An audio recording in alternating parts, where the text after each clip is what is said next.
네, 시편 105편 다 펴주시고요.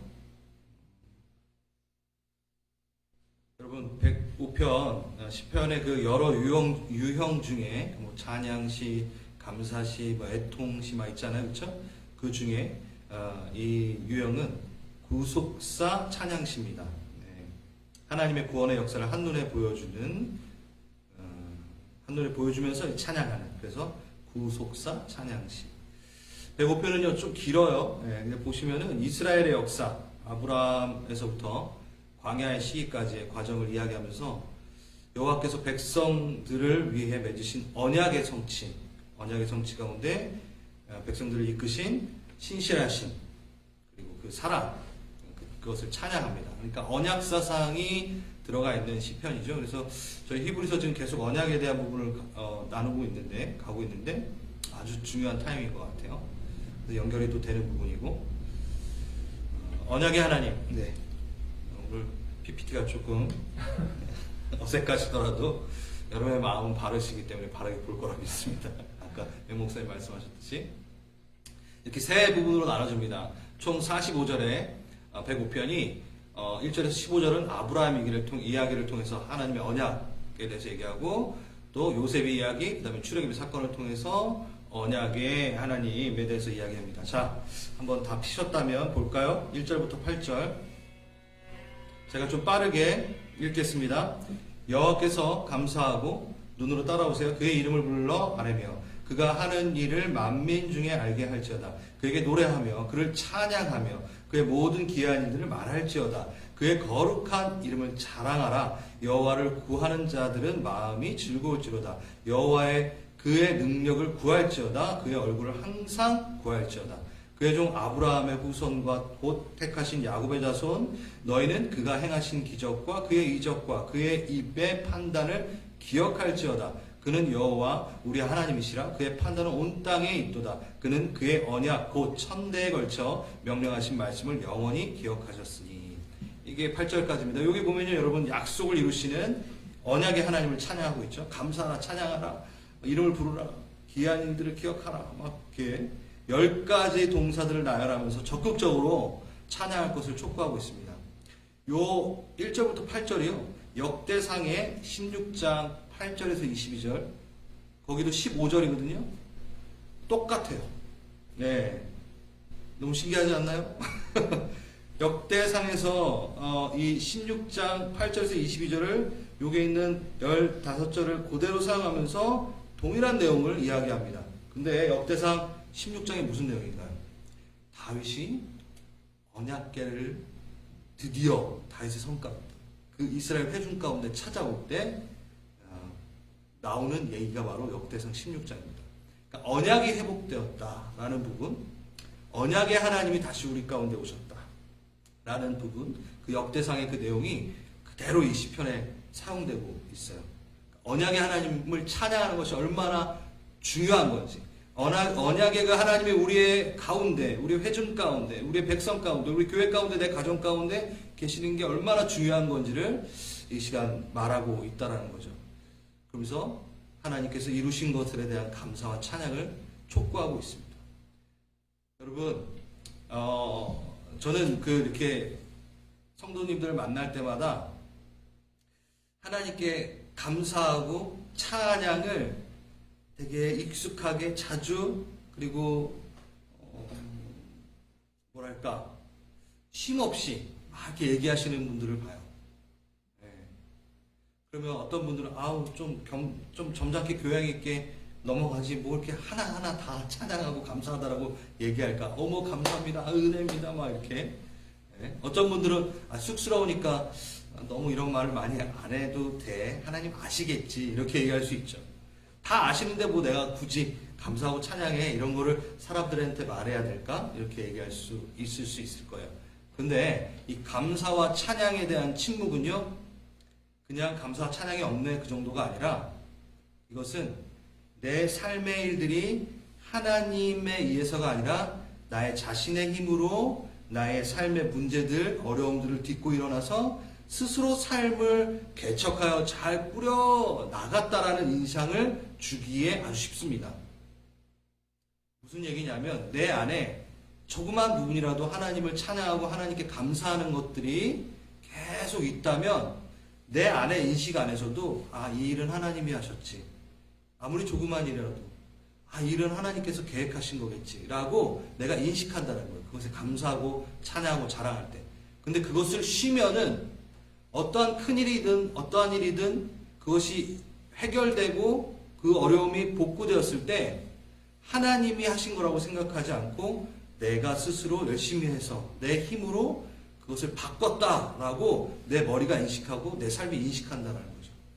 그래서 아주 작은 부분이라도 감사, 찬양을 놓지 마시고 연습하셔야 됩니다. 그래야지만 내 안에 겸손, 내 안에 교만이 싹 트지 않아요. 아주 중요한 겁니다. 그래서 하나님의 그 언약, 그의 신실하심으로 나를 계속해서 끌고 가신다 라는 찬양과 간증이 여러분 삶 가운데 계속 있기를 바랍니다. 그러면서 이제 시작이 됩니다. 8절 영원한 언약, 천대에 걸쳐 언약을 영원히 기억하셨으니 하면서 이것은 하면서 나오죠. 9절 아브라함과 맺은 언약이고 이삭에게 하신 맹세이며 10절 야곱에게 세우신 율례 곧 이스라엘에게 하신 영원한 언약이라. 11절 이르시기를 내가 가나안 땅을 내게 주어 너희에게 할당된 소유가 되게 하리라 하셨도다. 네, 여러분 이 영원한 언약에 대해서 언약을 영원히 기억하신 거에 대해서 지금 시편 기자는 아브라함과 맺은 언약부터 지금 출발하고 있어요. 아브라함과 맺은 언약이 뭔가요, 여러분? 첫 번째, 아브라함과 첫 번째 맺었던 언약. 창세기 12장에 보면은 어떻게 돼 있죠? 여호와의 말씀을 따라 본토 친척 아비집을 떠납니다. 뭘 따라? 여호와의 말씀을 따라. 하나님의 임재가 있는 곳을 사모하며 따라 나선 거예요. 그러니까 말씀을 따르는 삶이었죠. 그럴 때 하나님께서 언약을 딱 맺으시며 이야기하시는데 너는 복의 근원이 될 것이다 라는 내용의 언약을 맺으시죠. 기억나시죠? 네. 그래서 어떤 내용이죠? 너를 축복하는 자에게 내가 축복할 것이고 너를 저주하는 자에게는 내가 저주하리라 하면서 축복 언약을 맺습니다. 이 언약은요 개인의 언약이 아닙니다. 아브라함에게는요 총 3가지의 언약을 하나님께서 맺으시는데 나라, 하나님의 나라에 대한 언약을 맺으세요. 나라의 3가지 요소, 국토, 국민, 주권, 이거 한번 보면요 땅에 대한 약속을 하십니다. 국토, 가나안 땅에 대한 땅을 너에게 주겠다. 그리고 뭘 약속하시죠? 아들, 후손, 별과 같이 많은 백성들을 주겠다 라고 하시죠. 그 다음에 주권에 대한 약속을 또 하십니다. 이게 참 재밌는데 여러분 고대에 한 민족이 주권을 행사하고 주권을 인정받는데 어떠한 프로세스가 거쳤을까요? 지금은 유엔이 나라가 세워지는 거에 대해서 인정을 해주잖아요. 맞나요? 맞죠? 지금은. 근데 그 당시엔 유엔이 없었죠? 그럼 어떻게 이 나라가 이제 너희는 나라라고 승인을 할까요? 강대국에 의해서 강대국이 그것을 인정해주면 그가 그 시대의 나라로 인정이 되는 겁니다. 그러니까 이때는 애굽 아니면 바벨론에게 인정을 받을 때만이 국가로 인정이 돼요. 그래서 예수님 저희 헤롯 왕 그 예수님 시대 때도 헤롯 왕이 어디를 가죠? 로마 공회에 가가지고 본인의 왕권 이스라엘을 통치하는 왕권을 인정을 받아요. 그러니까 강대국 강한 나라에게서 나라를 인정을 받습니다. 나라가 됨을 나라의 존속에 대한 부분을. 근데 지금 이 종주권 조약 기억나시죠? 종주권 조약의 표현 중에 하나인데 너를 축복하는 자를 내가 축복할 것이고 너를 저주하는 자를 내가 저주를. 한미 동맹 뭐 이렇게 조약을 맺잖아. 그거랑 똑같은 거예요. 내가 너 지켜줄게, 너 나 지켜줄게, 뭐 이렇게 내가 널 인정해줄게 라는 거죠. 아브라함이 맺은 그 하나님과의 언약은 그 개인 그냥 사적인 어떠한 언약을 맺은 게 아니라 하나님의 나라를 보여주기 위해서 너를 통해 내가 일하겠다라고 언약을 맺은 거라는 거죠. 그러니까 하나님의 나라가 어떻게 움직이고 하나님의 나라는 어떠한 기능을 할 것인지를 아브라함을 통해 내가 보여주리라 하면서 맺은 언약이 바로 이 창세기 12장에 하나님 아브라함과 맺은 언약입니다. 이 시편에서 말한 게 바로 이 아브라함과 맺은 언약이 바로 그것이죠. 그래서 하나의 국가로 인정을 합니다. 아브라함을 부르실 때는 개인의 성취, 개인의 은혜 정도로 부르시지 않았다는 겁니다. 여러분들을 하나님께서 부르실 때 그냥 여러분의 개인의 안위와 개인의 구원을 위해 이 나라로 부르시지 않았어요. 본토 친척 아버지를 떠나 이 교회로 오셨잖아요. 아닌가요? 한국에서 캐나다로 왔고 뭐 아무튼 오셨어요. 이곳은 본인의 그냥 은혜, 본인의 가정을 위한 그 정도가 아니라 하나님 나라의 건설을 위해 여러분들이 부르심을 받은 거라는 거죠. 언약을 맺는다는 것은 그냥 개인적인 이슈에 대한 부분만이 아니라 하나님의 나라가 확장되고 건설되는 부분에 여러분 한 명 한 명이 초청을 받은 거고 언약을 맺은 겁니다. 그래서 이렇게 모여서 날카로운 칼을 만들어서 우리가 하나님을 대적하는 자를 찔러야 되겠죠. 지금 이 세상이 너무너무 하나님의 나라, 하나님의 가치관과 반대로 서 있잖아요. 개개인이 싸우기 쉽지 않아요. 어려워요. 그랬을 때 하나님의 이름으로 부른 하나님의 나라를 세우자라고 언약 맺은 자들이 모여서 그것에 대해서 우리가 막아서고 거기에 돌파해 나가고 하나님 나라를 세우는 거죠. 바로 여러분들이 그런 언약을 맺으신 분들이라는 겁니다. 아멘. 아멘. 그러면서 그 아브라함과 얻은 언약을 맺은 언약을 기억하시고 12절에서 15절 보고 계시죠? 네. 시편 105편 펴주시고 12절에서 15절 읽겠습니다. 그때 그들의 사람 수가 적어 그 땅에 나그네가 되었고 이 족속에게서 저 족속에게로 이 나라에서 다른 민족에게로 떠돌아 다녔도다. 그러나 그는 사람이 그들을 억압하는 것을 용납하지 아니하시고 그들로 말미암아 왕들을 꾸짖어 이르시기를 나의 기름 부은 자를 손대지 말며 나의 선지자들을 해하지 말라 하셨도다. 와. 예.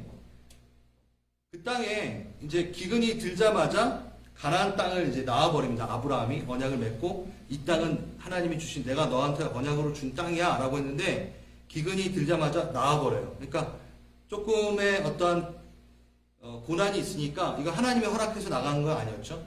본인이 판단하에 그냥 나가버립니다.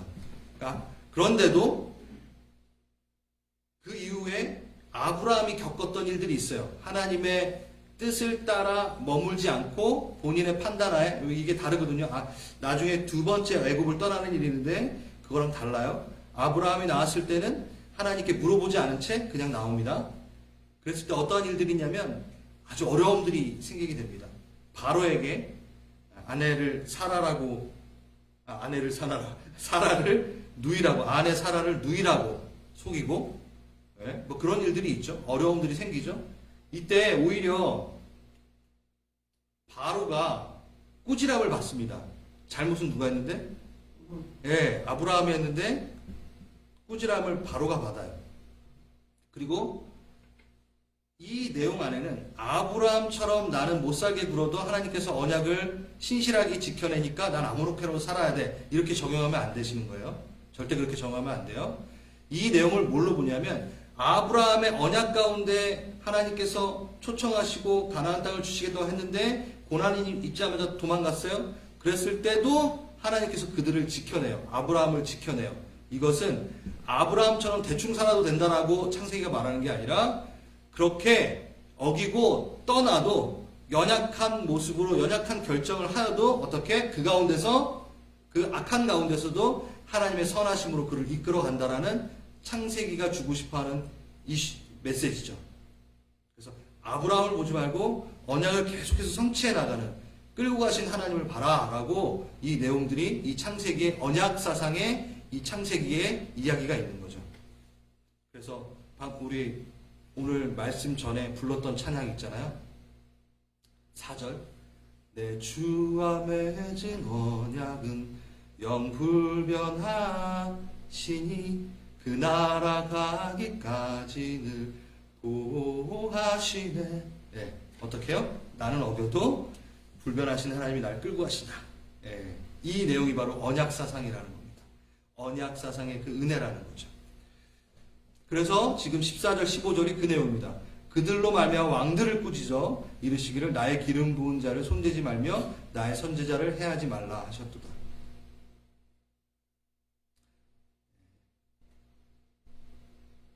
기억하세요? 아브라함처럼 그냥 못나게 굴어도 하나님 끌고 가겠네 라를 적용하는 게 아니라, 그리고 또 아브라함의 신실함을 보라고 성경에 쓰여진 게 아니라 못나도 끌고 가시는 하나님을 보라라는 것이 핵심입니다. 그게 바로 언약의 이야기고요. 그 다음에 이제 16절에서 23절까지 한번 보겠습니다. 16절 먼저 보죠.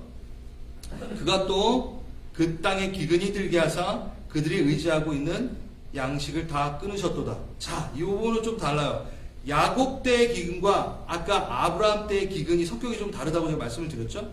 아브라함의 가나안 가운데 아브라함의 기근은요, 작은 시련이었어요. 근데 어렵지만 그 땅에서 이겨냈어야 하는 시련이었던 거예요. 그런데 도망쳤어요. 그런데 하나님 끝까지 데려갔어요. 스스로 결정한 어려움을 떠나서 어려움을 맞았습니다. 그럴 때 어려움을 맞게 되는 이유가 분명히 있어요. 내 가운데 어려움이 있거나 어떤 일들이 있을 때 돌아봐야 되는 것들도 있다라는 겁니다. 하지만 지금 16절에서 말하는 이 때는 야곱의 때를 말합니다. 왜냐하면 뒤에 17절에 요셉이 나오거든요. 야곱의 때는 어땠는가요? 야곱의 때도 가나안에 기근이 들었습니다. 가나안에만 아니라 온 전역이, 온 나라가 기근이 든 거예요. 그를 애굽으로 이주시키려는 하나님의 계획이 들어가 있습니다. 이때는. 그래서 야곱은 얘기합니다. 떠나지 않으려는 마음이 있었고 그 요셉만 만나고 오겠다라고 했을 때 하나님께서 뭐라고 하시냐면 가라고 얘기하십니다. 그리고 동행하겠다고까지 얘기하십니다. 그러니까 이 아브라함이 가나안을 떠나는 거랑 야곱이 기근 때문에 가나안을 떠나는 거랑 다른 성격입니다. 왜냐면 뒤에 부분이 중요하기 때문에 이걸 자꾸 제가 구분시켜 놓은 겁니다. 그래서 야곱은 하나님께 물어보고 가나안을 떠나 애굽으로 간 거예요. 그때의 일들이 지금 17절부터 나옵니다. 17절, 그가 한 사람을 앞서 보내셨습니다. 그러니까 계획이 있으셨던 거예요. 누굴 보냈죠? 요셉이 종으로 팔렸도다. 이 내용 다 아실 거예요. 그렇죠? 그의 발은 착고가 차고 그의 몸은 쇠사슬에 매었나니 곧 여호와의 말씀이 응할 때까지라. 그의 말씀이 그를 단련하였도다. 왕이 사람들을 보내어 그를 석방하며 뭇 백성의 통치자가 그를 자유롭게 하였도다. 그를 그의 집의 주관자로 삼아 그의 모든 소유를 관리하게 하고 그의 뜻대로 모든 신하를 다스리며 그의 지혜로 장로들을 교훈하게 하였도다. 이에 이스라엘이 애굽에 들어가며 야곱이 함의 땅의 나그네가 되었도다. 이게 무슨 내용인지 아시겠죠?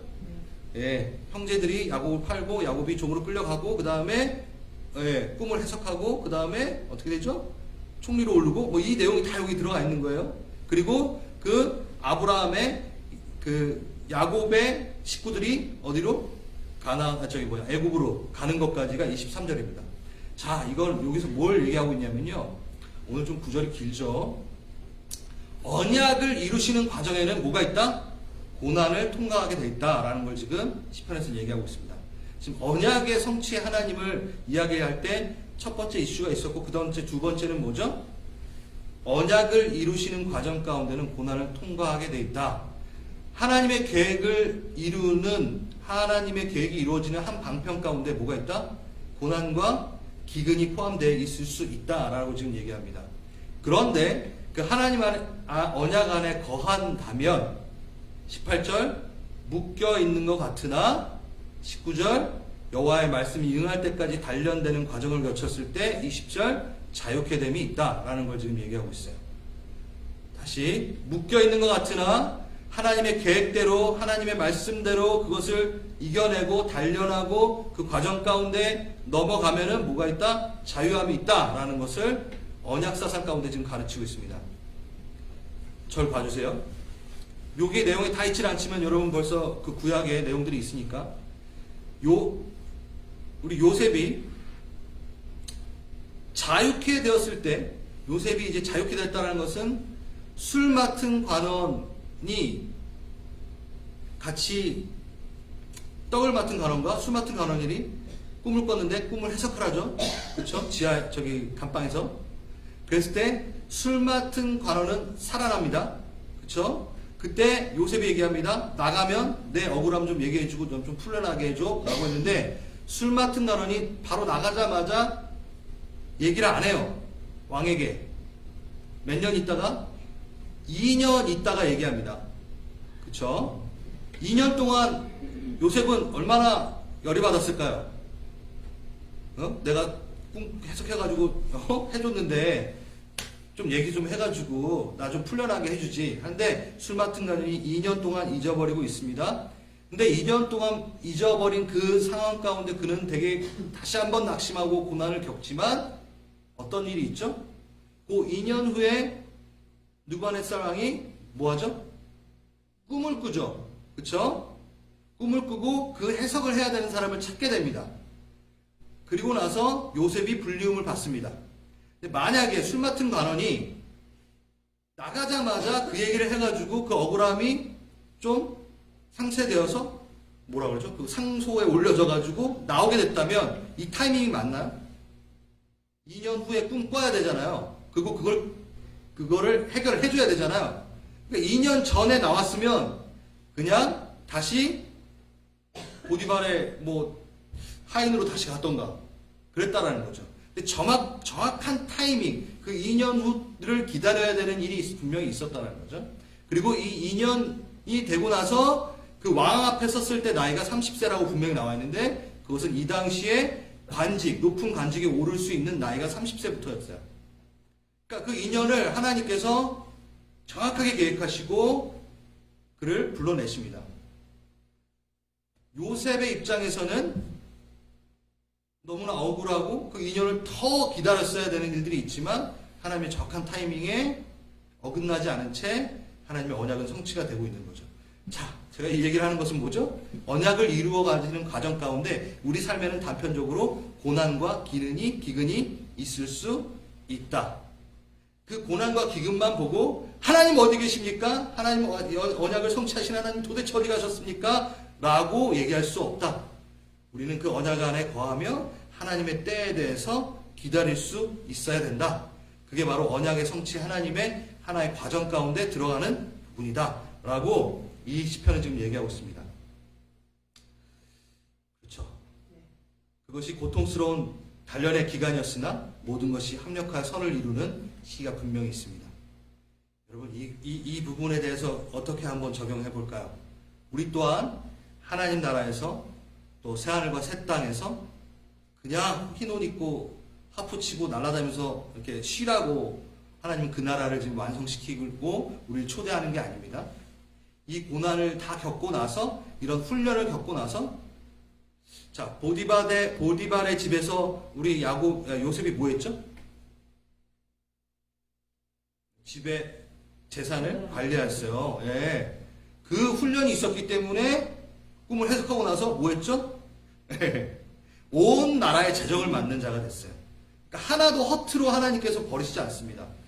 아, 이건 괜히 내가 했던 것 같아. 괜히 이 일을 맡았던 것 같아. 괜히 있었던 경험이야. 아니요. 하나님께서 우리가 하나님의 언약 안에 있다면 그 모든 것 하나하나를 다 사용하신다는 거예요. 그랬을 때 그 나라에 가기까지 하나님께서 보호하시고 내가 그 나라에 섰을 때는 그것을 사용하게 하시죠. 하나님의 성품, 동일하게 우리에게 그것이 훈련되어 있을 때 하나님이 그것을 사용합니다. 언제 사용하실까요? 천년왕국, 새하늘과 새 땅, 그 땅에서 우리가 논다고 했나요? 아니죠. 뭐 한다 그랬죠?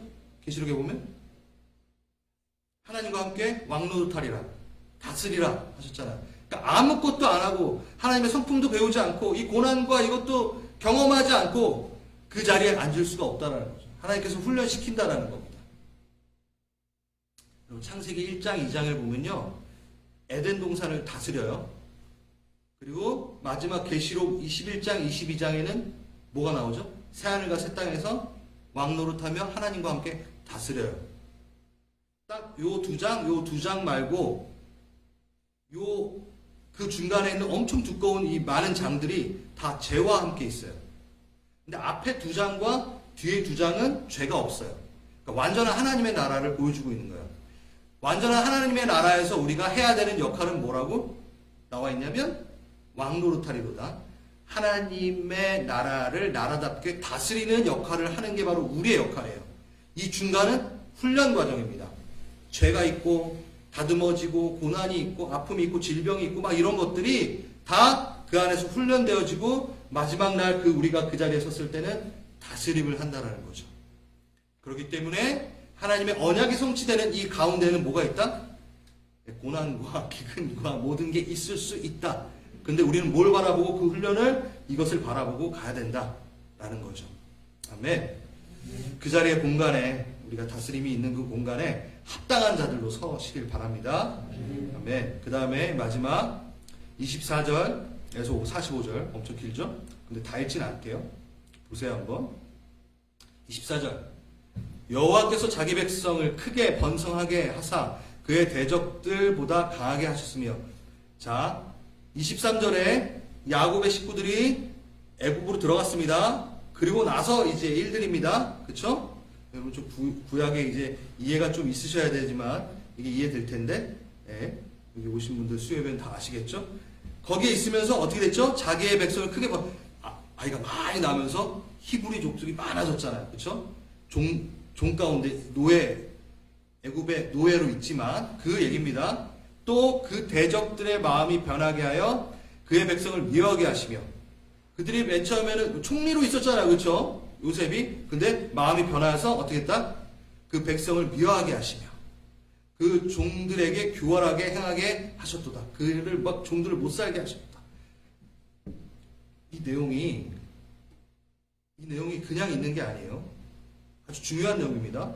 그 백성들을 미워하게 하셨어요. 애굽 사람들이. 그리하여 그는 그 종 모세와 택하신 아론을 보내시어 하면서 쭉 나와요. 뭐가 나오죠? 거기서 건지시는 내용, 출애굽의 내용이 나옵니다. 그쵸? 다 읽지 않아도 되겠죠? 32절 비 대신 우박을 내리시고 그 땅에 화합을 내리시고 이렇게 쭉 하면서 34절 황충과 메뚜기 막 몰려오고 막 이런 얘기가 있어요. 35절 예, 그 다음에 36절 장자를 치셨도다. 여기까지. 그쵸? 36절까지 출애굽에 있었던 10재앙이 쭉 나옵니다. 근데 여기 28절 보면 흑암재앙이 제일 먼저 나오죠? 애굽의 최고의 신인 태양신에 대한 부분들에서 하나님께 처리하시는 것. 그럼 다 아시죠? 10개의 재앙이 그냥 재앙이 아니라 뭘 심판하신 거죠? 애굽이 따르고 있던 애굽의 신들을 벌하신 겁니다. 이들이 다 신이었어요. 개구리 신도 있었고, 그쵸? 이 신들을 하나하나 벌하시는 거죠. 제가 이 내용을 좋아하기 때문에 이들이 막 개구리 신이여 온 땅을 덮어서 그러니까 하나님께서 그래? 너네가 그 신을 그렇게 좋아서 주의 영광 온 물이 바다 덮음 같이 개구리의 영광이 온 땅에 가득하기를 그렇게 찬양을 했어? 알았어. 그러면 진짜 온 땅을 덮게 해줄게. 개구리를 그냥 다 덮어버리시니까. 너네가 그 신을 그렇게 좋아해? 그러면 그 신 보내줄게. 그러니까 망하네. 이걸 보여주신 거예요. 재밌죠? 아무튼 저만 재밌네요. 그래서 그 애굽의 신들 하나하나 처리해 나가시고 그들을 그렇게 좋아하고 그들의 영광이 그 신들의 영광이 가득하길 바랬다면 너희들은 큰 오산이야. 그들의 신이 아니야. 라고 지금 말하시면서 자 37절 어떻게 되나요? 마침내 그들을 인도하여 은금을 가지고 나오게 하시니 그의 지파 중에 비틀거리는 자가 하나 없도다. 이게 아주 중요합니다. 그 언약을 성취하시고 이들을 국민을 만드시죠. 백성을 막 불리게 하시죠. 그리고 나서 데리고 나오실 때 어떻게? 승리자로 당당하게 걸어 나왔다는 걸 지금 말하고 있어요. 은금은 전쟁에서 노획물로 갖고 나오는 거잖아요. 그러니까 다 갖고 나온 거예요. 그리고 비틀거리는 자가 없었대요. 당당하게 걸어 나왔다라는 겁니다. 언약의 하나님이 그렇게 지금 성취하고 계십니다. 그들이 떠날 때 38절 그들이 떠날 때 애굽이 기뻐하였으니 그들이 그들을 두려워함이로다. 그러면서 39절에서 42절까지는 뭔가요? 더위와 추위의 광야의 그 위험으로부터 지키시는 불로 밝히시고 구름으로 덮으시고 그리고 양식이 없으니까 또 메추라기 주시고 그쵸? 광야의 길에서 가장 중요한 거 물 주시죠. 반석 쳐가지고 막 이렇게 하나님께서 보호하시고 데리고 나오는 일들을 보이시며 42절 볼까요? 읽겠습니다. 같이. 이는 그의 거룩한 말씀과 그의 종 아브라함을 기억하였음이로다. 네. 숨차게 달려왔는데 지금 모든 게 다시 뭐야? 아브라함 때 맺었던 그 언약을 기억하셨기 때문에 이 모든 일들이 일어났다라고 지금 쫙 얘기하고 있어요. 지금 저희는 한 30분 만에 지금 쫙 얘기했지만 이게 몇 년의 일인가요? 엄청나게 긴 날이겠죠? 그 중에 하나 이 얘기가 참 중요합니다. 23절과 24절이 야곱의 식구들이 애굽으로 들어갔던 그 시간과 그리고 이제 24절에는 뭐죠? 출애굽의 내용이 바로 나와요. 이 내용이 한 절 차이지만 이건 몇 년에 있었던 일이죠? 430년. 우리가 익히 알고 있는 구약시대 때 침묵의 시기라고 얘기하는, 하나님이 침묵하셨다라고 얘기하는 애굽에서의 노예 생활의 그 기간이 훌쩍 넘어서 한 절 만에 얘기하는 거예요. 그래요? 맞아요. 그쵸? 그럼 창세기 50장에서 끝날 때 애굽에 야곱의 식구들이 들어갔다라고 끝나거든요. 그리고 출애굽 시작할 때 그 야곱의 식구들이 그렇게 부러졌다라고 하면서 출애굽기가 시작돼요. 창세기가 끝날 때 그리고 출애굽기가 시작할 때 출애굽기 1장 1절이 거기에 보면은 야곱이라고 시작을 하는데 맞을 거예요. 그 앞에 하나가 빠졌어요. 그리고가 원래 히브리어 원어에 있어요. 창세기가 출애굽과 나눠진 책이 아니라 한 책인 거죠. 창세기 출애굽과 나눠진 책이 아닙니다. 원래는 완전 한 책이에요. 그러니까 그리고 사이에 몇 년? 430년이 지금 있는 거예요. 지금 여기서도 한 절 차이에 430년이 있었습니다. 이 언약 사상의 아주 중요한 부분 하나가 이제 나옵니다. 이 한 절 차이, 근데 간격은 430년. 여러분, 이 430년 동안 어떤 일이 있었나요? 애굽에서 종노릇했던 시기가 있었습니다. 침묵의 시간이라고 우리는 얘기했습니다. 언약의 하나님이 왜 침묵해야 된다? 언약의 하나님 날 이끄시는데 왜 나를 이렇게 놔두시는? 여러분, 이들이 수많은 기도를 했을 거예요. 적용해봅시다. 우리도 수많은 기도를 했지만 답답하게 뭔가 응답하지 않으실 때가 있잖아요. 그 기간이 왜 있는 거지? 꼭 버려진 상태처럼 이스라엘 백성이 400년 동안 하나님의 침묵, 하나님의 응답하지 않으심을 겪어야 됐어요. 이 기간이 왜 있어야만 했을까? 언약의 하나님은 도대체 뭐하고 계셨을까? 제가 얘기를 해드리겠습니다. 여러분, 언제부터 430년이죠? 다시 야곱이 이집트에 들어갔을 때, 애굽에 들어갔을 때부터입니다.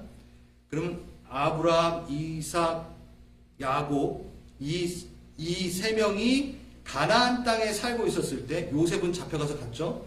가나안 땅에 살고 있었을 때 그 가나안에는 몇 족속이 있었냐면요, 5개의 족속이 있었어요.